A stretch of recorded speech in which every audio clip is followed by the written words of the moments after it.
Local news for Thursday the 21st of November. New Zealand Police are reminding people to prevent parcel theft, especially coming into Christmas.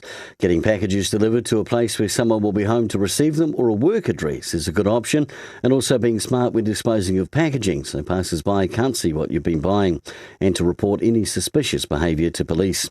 South Wairarapa Mayor Alex Bain is counting on the spirit of community in Martimura to support the Council's call to conserve water earlier this summer than planned. Council is giving advance notice of water restrictions starting the 30th of November. Mr Bain says it's looking to be a dry summer, so if you love your garden, consider buying a tank.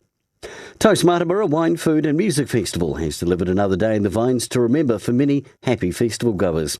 General Manager Anna Nielsen said the 2019 event would be remembered as the best yet. Even though we had weather leading up to the day, making her a little nervous, they had all the ingredients to make a great day. People were dressed to impress, some great wine was drunk, incredible food eaten, and no matter what vineyard they were at, they were entertained by a fantastic lineup of music acts. And in sport, the Hotonga Wakaama Regional Sprint Championships take place this weekend at Masterton Tenley Lake. Wakaama paddlers from around the Lower North Island will compete over 2 weekends, beginning this weekend and from midgets through to masters. Kia ora for local news and sport, I'm Brent Gare.